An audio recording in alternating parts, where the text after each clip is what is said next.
Hey, what's going on? Sir Blackson97 here, back with another mini mail day break. Today we've got a small stack of cards, courtesy of Metabro Jake on Instagram. He was kind of just sending a couple cards just for the binder projects, but also one for a deck profile we're working on, so very appreciative there. So without further ado, let's jump into today's mini mail, starting with Arch Nemesis Protos. I've been wanting to add this to the binder collection for a while, just such a cool looking card.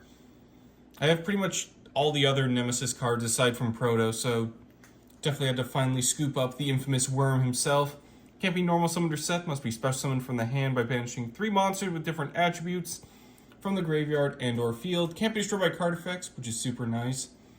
Get to declare 1 monster attribute on the field, destroy all monsters on the field with that attribute. Until the end of the next turn, neither player can special summon monsters with that attribute. Pretty much just a nice way to lock down your opponent, especially if you know they're playing one sort of attribute-focused deck. Like Phantom Knights are only playing dark monsters. Fire for like Snake Eyes and Fire Kings. Especially works great in stuff like Sword Soul and Tenyi, just because you'll have all the attributes and you have tons of ways of putting out monsters that you want to target. So like water for Marincess, and then you can also make use of sending a water monster to the grave, so the next when your turn comes back around, you can make, I believe it's Adamancipator Risen Dragite, the one that gets the spell and trap negate. So that's super nice. Moving on to the cards for the deck profile, we have 2 copies of Cosmo Farm Girl. So we're going for Cosmos this time. Pretty cool stuff though. I do like the artwork on all the cards. During either player's turn, you get to banish this card to special summon a level 4 or higher Cosmo monster from the hand.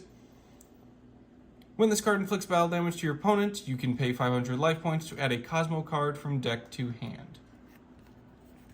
Cosmo cards just look really cool, especially with a lot of their archetype being mostly the lower level playmakers, so everything's a target for emergency teleports. You don't really have to worry about special summoning any of the other like higher level Cosmo monsters, as most of the archetype will do it for you, which is super cool. Especially when we're special summoning Cosmo Dark Eclipser. Can't be targeted by an opponent's card effects during either player's turn. When a trap card is activated, banish a Cosmo from the graveyard to negate and destroy. If it's destroyed by battle or card effect and sent to the graveyard, banish this card from the graveyard to add a level 8 or lower Cosmo from deck to hand. I know trap negation seems kind of odd, but stuff like infinite impermanence and evenly matched always beforehand seem to be annoying, so especially evenly matched once you have an established board, being able to just negate that and not worry about your field getting turned into Swiss cheese is pretty nice. Big thanks to Metabro Jake on Instagram for sending this in. These cards will definitely go handy in their respective deck profiles, or in the case of Protos, into the binder collection. In any case, that'll do it for today's mail day break. Thank you all for watching, and I will see you guys next time.